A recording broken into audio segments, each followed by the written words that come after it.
Assalamualaikum warahmatullahi wabarakatuh. Waalaikumsalam warahmatullahi wabarakatuh. Bismillah, alhamdulillah, la haula wa la quwata illa billah. Muhammad ibn Abdullah wa alihi wa ashabihi wa wala amma ba'du. Puji dan syukur marilah kita panjatkan kehadirat Allah Subhanahu wa taala. Shalawat dan salam semoga tercurah limpahkan kita Nabi besar Muhammad sallallahu alaihi wasallam.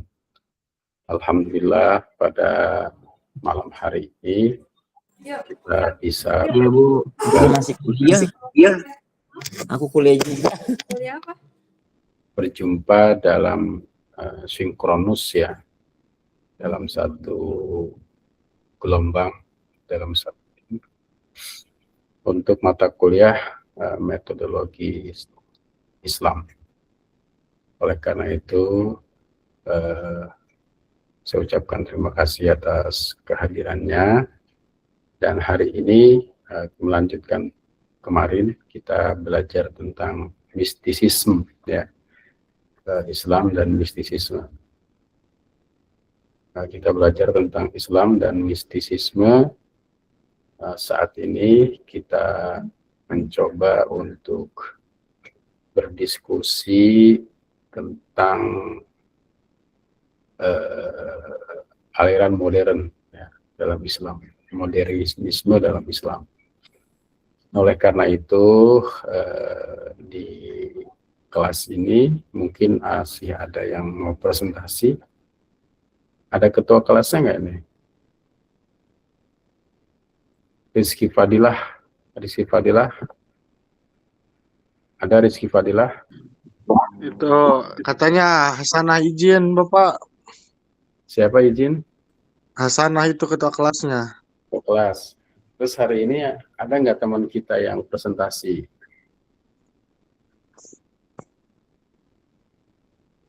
Kalau kamu udah presentasi belum? Udah sama Makmur. Sudah ya. Kemudian Sudah. ada Henny nih. Ada udah Hadir, presentasi. Iya, Pak. Sudah presentasi? Sudah, Pak, waktu itu, Pak. Oh, udah ya. Temanya apa tempo hari?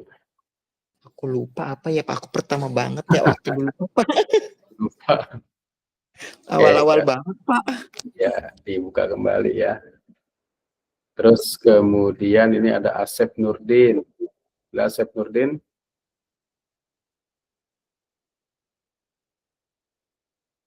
Ada Asep Nurdin.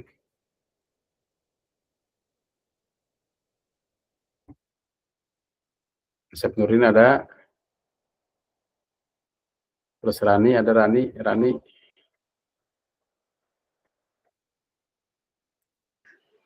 Hadir, Pak. Rani udah presentasi belum? Belum. Kelompok 11, Pak. 11, temanya apa? Islam, radikalisme, agama. Agama, radikalisme agama ya. Oke, kemudian sudah disiap presentasinya, Rani? Belum, Untuk Pak. belum. Dengan siapa? Dede Andi, Cynthia, sama Muhammad Nur. Ya, disiapkan ya. Karena kita ini kalau dilihat di kampus, sekarang ini pertemuan 12. Paling tidak 2 pertemuan lagi. Ya. Setelah itu UAS. UAS itu diperkirakan sesuai dengan kalender akademik tanggal 29 Desember ya. Kita akan UAS. Setelah itu libur, kemudian kita ada masuk lagi semester yang akan datang. Ya, jadi dipersiapkan dari sekarang karena momen-momennya sekarang ini kita sudah masuki UAS ya, momen UAS nanti ada minggu tenang persiapan untuk UAS. Oke, Rani nanti disiapkan. Rafiudin, ada Rafiudin? Rafiudin ada? Udah, Pak.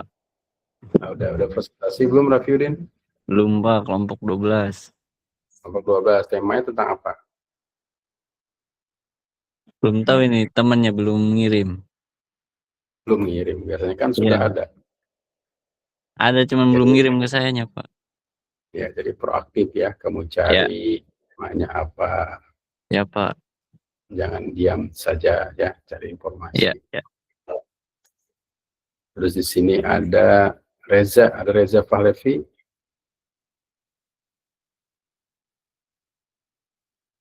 Oh, Reza, ada Reza. Ada Pak. Reza, sudah presentasi Reza. Sudah Pak, sama Hasanah waktu itu Pak. Sana temanya apa? Temanya waktu itu kelompok 5. Bentar Pak. Ya, harusnya temanya memang harus diingat ya. Lupa Pak. Ya, udah bilang aja lupa, jadi nggak lama. Ya, nanti diingat-ingat lagi. Pelajari lagi. Kemudian ada Fadlan. Malah Fadlan. Hadir Pak. Fadlan, udah presentasi belum? Sudah Pak, pas itu awal Udah awal. bareng Temanya apa? Bang Adha. Temanya Apa apa? ya? Lupa lagi sih Pak. Nah, iya kan? Artinya teman-teman sekalian ini walaupun mungkin kita perkuliahannya secara online, tapi literasinya harus dijaga ya. Membaca teks tugas yang sudah diberikan, termasuk juga membaca mengamati buku ajar ya, buku ajar yang dibuat ya, kemudian dibagikan bagi teman-teman untuk dibaca sesuai dengan kelompoknya. Nah, jadi silahkan literasinya dibaca. Jadi sekarang ini memang kita sudah kebanyakan informasi. Karena itu kita harus memiliki kecerdasan untuk memilih informasi.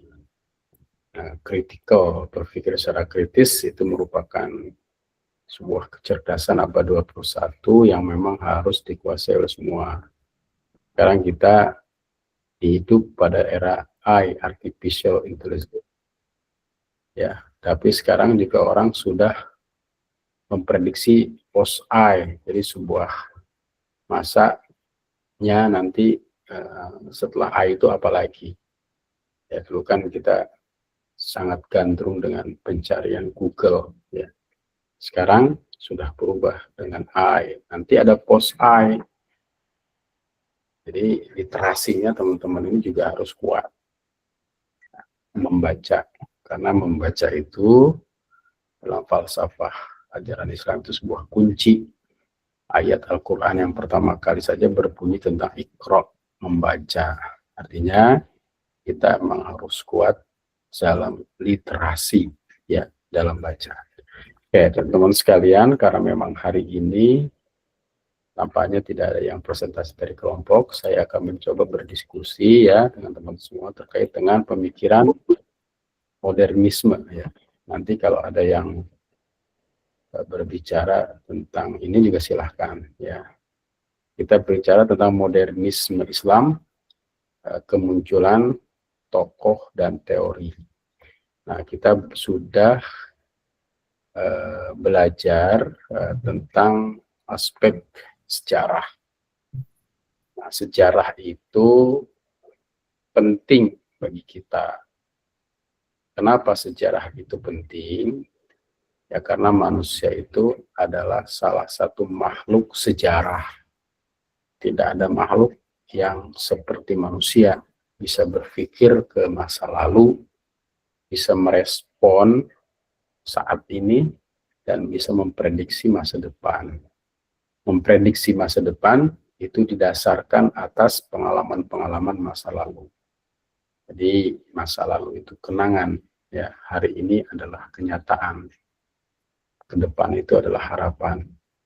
Nah itu memang yang harus dikuatkan. Karena itu konteks sejarah Islam mengajarkan wal tandur nafsum ma qaddamat liqad. Kita diperintahkan untuk memperhatikan dirimu dan hal apa saja yang telah kamu lakukan. Wal tandur nafsum ma qaddamat liqad.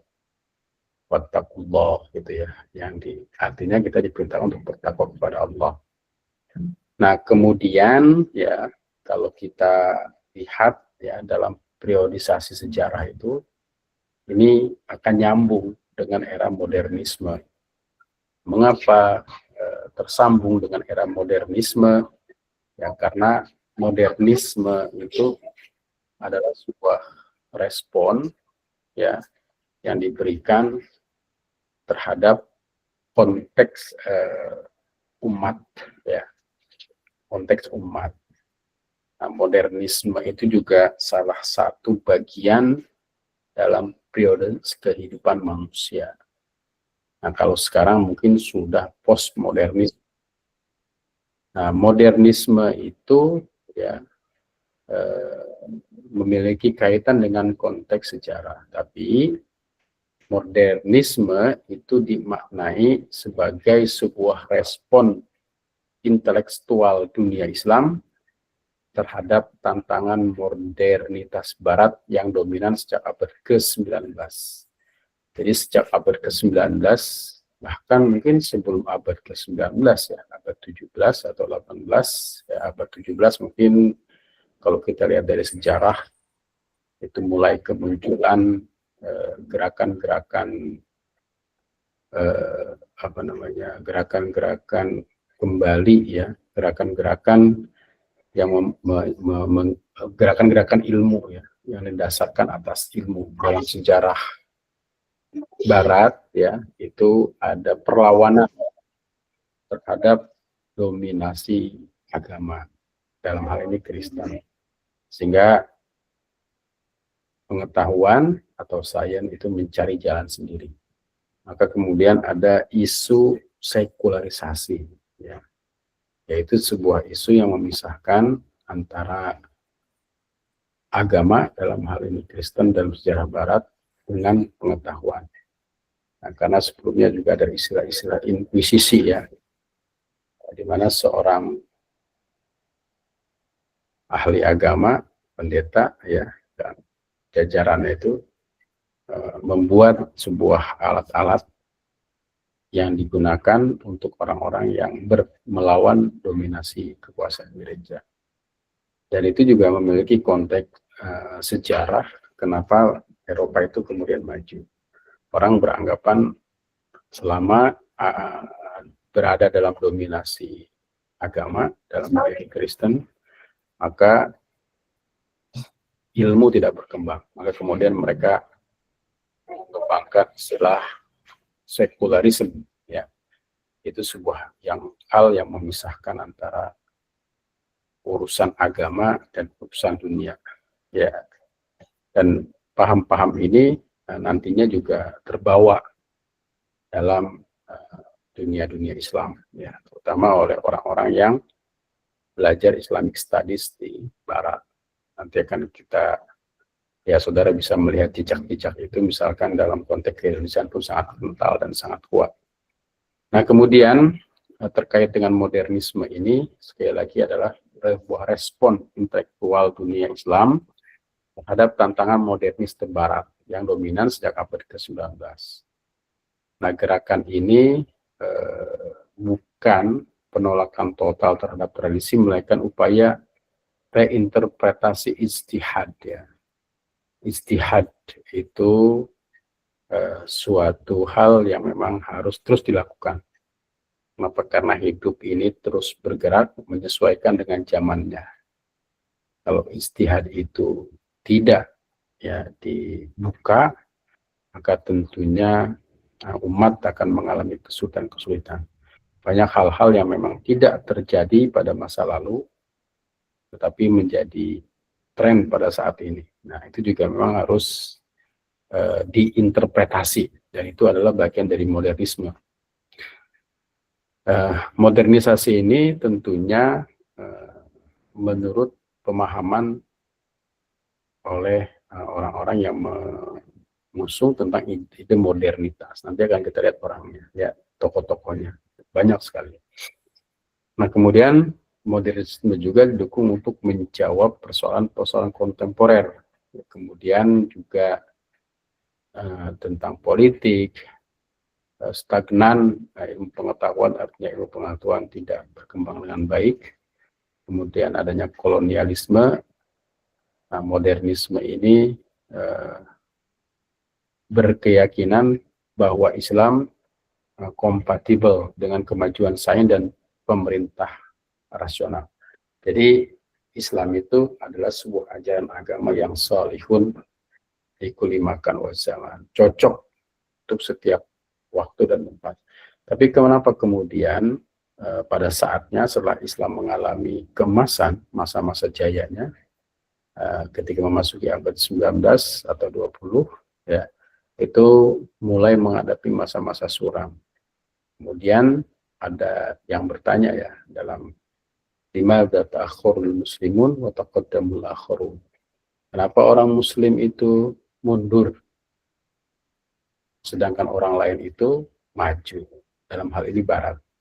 Nah, kemudian ternyata salah satu jawabannya adalah muslim itu mundur karena jauh atau menjauhi ajaran-ajaran agamanya.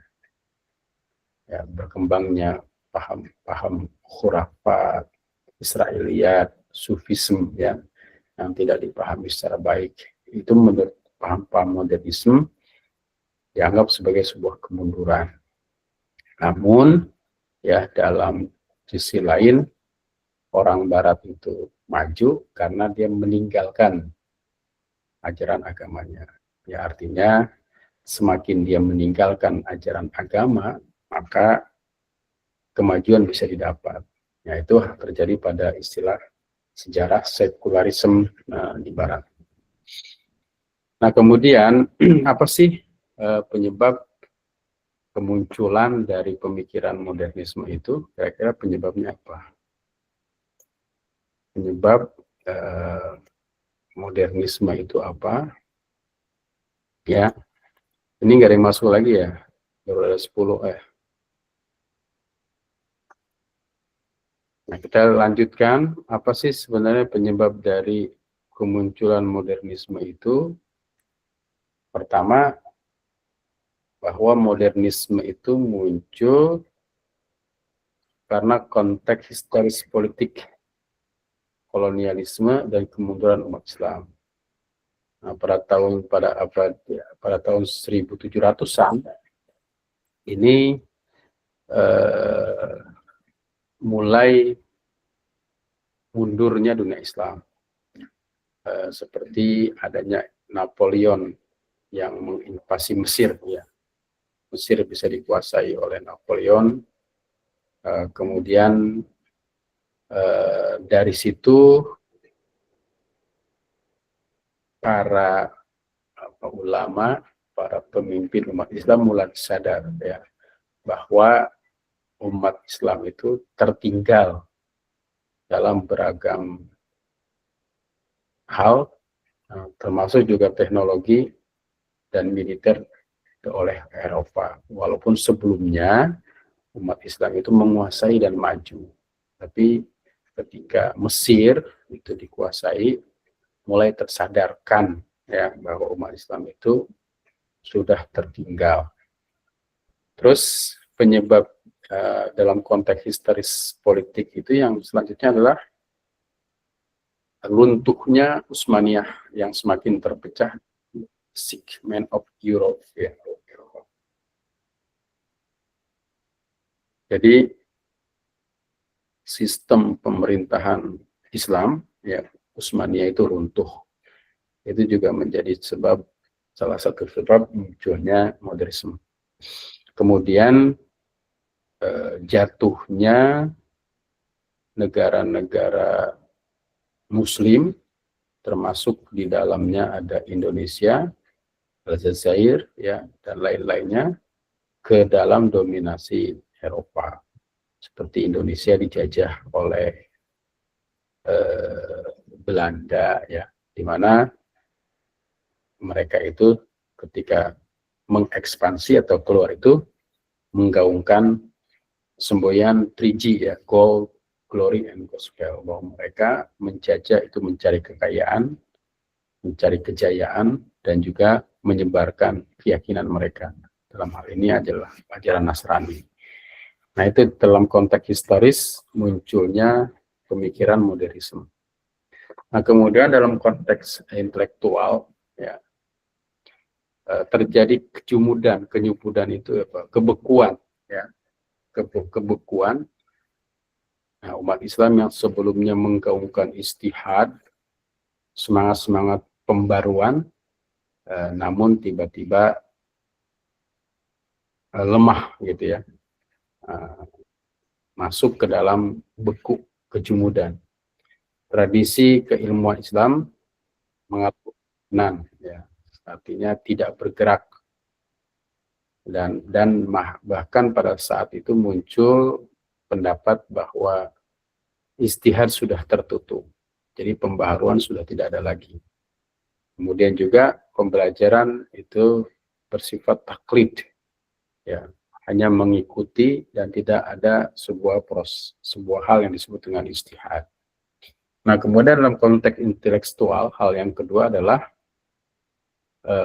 di saat umat Islam mundur, maka Barat itu maju, ya. Di sana sudah beragam kemajuan pesat dalam sains, di mana kemajuan pesat dalam sains ini dipelopori awalnya oleh ulama-ulama umat Islam, ya. Ada macam-macam, ya, seperti Ibnu Khaldun, ada Al-Ghazali, ya, ada Al-Farabi, Ibnu Sina, Ibnu Rus, ya, ahli-ahli optik, Abdullah bin Hayyam Al-Hayyam. Nah, itu juga meletakkan dasar-dasar dari ilmu pengetahuan. Tapi pada abad ini, pada abad sekitar 1700-an itu, umat Islam itu mulai mundur, ya. Sementara Barat mulai berkembang maju, sainsnya, teknologinya, bahkan filsafatnya, pemerintahannya, ya, dengan model demokrasi dan nasionalisme. Nah, ini kan demokrasi dan nasionalisme atau nation itu pada abad itu juga masuk ke sebagian besar umat Islam. Kenapa? Karena umat Islam itu berada dalam jajahan dominasi Barat. Ya, Indonesia dijajah oleh Belanda, demikian juga negara-negara lain termasuk Mesir oleh Inggris, ya, Malaysia oleh Inggris, dan seterusnya. Kemudian konteks yang ketiga, ya, adalah ada motivasi keagamaan atau pembaruan dan purifikasi. Nanti kita akan paham apa itu purifikasi, pemurnian, ya. Nah, kemudian kalau kaitan dengan poin ketiga ini, penyebab adanya modernitas itu karena para modernis, ya, orang-orang yang berpikiran mengembangkan kemajuan bagi umat Islam itu terinspirasi oleh gerakan-gerakan pembaruan tajdid, ya, sebelumnya, seperti dilakukan oleh Muhammad bin Abdul Wahab di Arab, gerakan Wahabiyah. Kemudian modernisme lebih terfokus pada pembaruan metodologis daripada purifikasi ritual semata, daripada pemurnian agama. Kedua adalah dalam bekal modernisme muncul, ya, adalah dalam kaitan dengan motivasi agama adalah menyelamatkan Islam dari keterpinggiran dengan menunjukkan bahwa ajaran Islam adalah ajaran yang mendorong kemajuan, baik itu rasionalitas, akal, dan juga kemaslahatan publik, kemaslahatan publik, keselamatan publik. Nah, kemudian tadi kita ada hal terkait dengan purifikasi atau pemurnian, ya, kemurnian. Ya, para mujaddid, pembaharu itu sering mengatakan bahwa umat Islam itu sudah terjebak pada ritual-ritual yang jauh dari apa yang diajarkan oleh Nabi. Maka perlu adanya pemurnian tauhid keagamaan yang tujuannya adalah agar sesuai dengan syariat Islam. Nah, ada tokoh-tokoh utama. Sini ada Jamaluddin Al-Afghani, ya, ada pan-Islamisme dan anti-imperialisme. Kemudian juga ada Muhammad Abdu, ya, reformis, teologis dan pendidikan. Ada Rashid Ridha, ya, Rashid Ridha ini banyak juga pemikirannya. Kemudian ada Syed Ahmad Khan. Kemudian ada juga Muhammad Iqbal. Ya, Muhammad Iqbal. Ini adalah para modernis pembaru-pembaru. Nah, kemudian apa sebenarnya tema-tema pemikiran modernisme itu? Yang pertama adalah penekanan pada akal, yang disebut dengan rasionalisme. Jadi wahyu dan akal tidak bertentangan. Nah, wahyu dan akal tidak bertentangan. Itu namanya penekanan pada akal, rasionalisme. Yang kedua, pembukaan kembali pintu ijtihad. Para modernisme ini beranggapan bahwa pintu ijtihad masih terbuka dan tidak tertutup. Ya, karena itu perlu setiap kita mengembangkan ilmu, ya, ilmu apapun selama ilmu itu untuk kemaslahatan umat. Kemudian yang ketiga itu ada pendidikan modern. Nah, karena salah satunya adalah bagaimana lembaga pendidikan Islam itu bukan hanya berputar pada masalah-masalah agama saja, tapi juga harus mampu menyesuaikan diri dengan konteks pendidikan yang ada sesuai dengan zamannya. Ya, seperti misalkan dalam ajaran Islam itu kan diajarkan alimu auladakum fainahum makhlukuna fi zamanin ghairi zamanikum. Ya, jadi kita harus mampu mengajarkan, ya, sesuai dengan konteks zamannya. Ya, karena anak-anak kita hidup tidak sejaman dengan zaman kita, maka perlu kita ajarkan mereka sesuatu yang baru, sesuatu yang terbaik sesuai dengan apa yang terbaik dalam zamannya. Kemudian ada lagi tentang pendidikan modern, jadi integratis, ya, integrasi antara agama, ilmu agama, dan ilmu umum. Ya, sebenarnya kalau kita pikir secara substansi, ilmu itu sumbernya dari Tuhan, dari Allah Subhanahu wa Ta'ala. Karena itu belajar matematik, belajar apapun, ya sama-sama berpahala. Ya, jadi bukan belajar agama saja yang berpahala, belajar apapun berpahala, selama itu memiliki makna kebaikan. Ya. Nah, jadi tema pemikiran itu yang ketiga itu tentang pendidikan modern. Harus ada kolaboratif, bahasanya sekarang, antara sains dan agama, antara ilmu pengetahuan dan ilmu agama. Kemudian mengkritisi taklid buta, pandangan-pandangan tanpa kritis, gitu ya. Taklid itu pandangan-pandangan didasarkan atas pandangan ulama dan dia mengikuti, itu taklid, ya. Kemudian juga apologetik dan kompatibel, yang membuktikan Islam sejalan dengan sains dan kemajuan. Kemudian respon terhadap kolonialisme. Nah, jadi modernisme juga muncul terhadap respon kolonialisme dan imperialisme penjajah, di mana pada awal abad 20 itu, ya, sebagian besar umat Islam itu jatuh pada dominasi Barat. Ya, maka kemudian bagaimana para modernisme ini mempertegas bahwa mereka mampu untuk melawan dominasi itu. Nah, ini ada kritik, ya, nanti saudara bisa baca, ya, terkait dengan materi yang saya sampaikan di kelas. Ya, itu materi kita pada hari ini, ya. Kalau ada hal-hal yang didiskusikan, silahkan. Pak, saya izin menyampaikan doang, Pak. Ya. Ketua kelas Hasanah sama Habibah izin katanya jadi MC acara itu, Pak, yang acara kampus, Pak. Acara kampus itu kan besok, ya? Iya, tapi dia kayaknya lagi pelatihan yang buat MC itu deh kayaknya, Pak.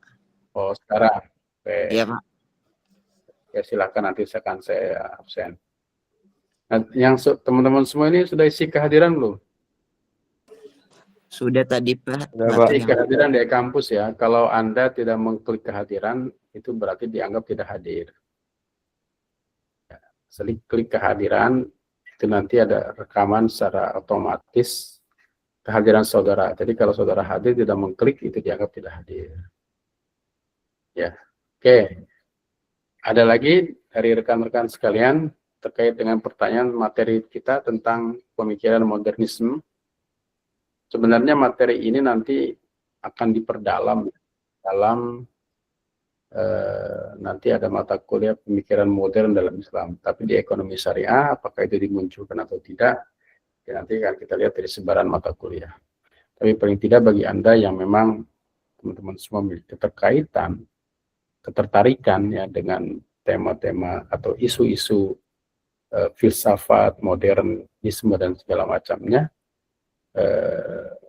itu harus nanti ada mata kuliah tentang pemikiran modern dalam Islam. Oke, kalau tidak ada yang ditanyakan, kita lihat ke kelas dulu ya. Kita lihat ke kelas. Bentar. Nah, coba ini kehadiran ternyata belum ada.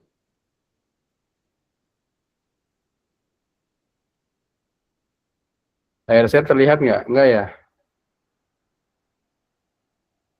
Terlihat layarnya nggak? Belum ada, Pak. Terlihat, Pak. Terlihat, Pak. Kelihatan. Terlihat ya? Oke, kalau sudah terlihat nih, sudah sedikit hadir. Oke. Cecep nggak ada ya? Tidak ada, yang tidak nyawa berarti tidak ada. Dafka enggak ada. Tidak ada. Dede, Andi tidak ada. Kemudian Fajar tidak ada. Yang tidak ada saya sebut Muhammad Ihsan tidak ada. Kemudian Muhammad ada ya, Arinal Haq ada. Muhammad Sayyid ada? Tidak ada. Ini View ada? Tidak ada. Ini hadir. Rajib? Tidak ada. Ini hadir. Rajib ada tuh, Pak. Siapa? Rajib ada. Rajib hadir, Pak. Mana ada Rajib? Ada, Pak. Iya. Anjilus mana ada, Pak? Ridho ada Ridho? Oh. Tidak ada ya? Ridho tidak ada. Kemudian yang tidak ada aja saya sebutnya. Suwandi tidak ada ya? Tidak Ada, Pak. keterangan. Hah? Kalau hadir kamu Andi hadir. mana ada? Yusuf hadir, Pak. Yusuf, Pak. Yusuf, Ramadan hadir. Rama ada? Rama tidak ada. Ucup tidak ada. Adi Sultan Ridiansyah tidak ada. Didin tidak ada. Fahrul Rozi tidak ada. Tidak ada. Tidak ada. Sandi tidak ada. Wawan tidak ada ya. Egi tidak ada. Muhammad Fakih tidak ada. Rani tidak ada. Hadir Pak Rani. Hadir, klik hadir di sini kalau hadir. Nova Iya, Pak. tidak ada. Fadli tidak ada. Zurfan tidak ada. Ini hadir. Ajad tidak ada. Muhammad Nur tidak ada. Ini hadir. Why tidak ada ya. Oke, ini sudah diisi kehadirannya ya. Selebihnya silakan teman-teman semua untuk belajar di kelas ya, di kelas. Dan beberapa waktu mungkin kita masih ada 2 pertemuan lagi ya. Nanti bagi yang presentasi disiapkan. Nah, setelah itu nanti kita sekitar bulan akhir Desember akan melaksanakan UAS. Ya, terima kasih atas perhatiannya. Mohon maaf atas segala kekurangan. Akhirul kalam. Assalamualaikum warahmatullahi wabarakatuh. Waalaikumsalam warahmatullahi wabarakatuh.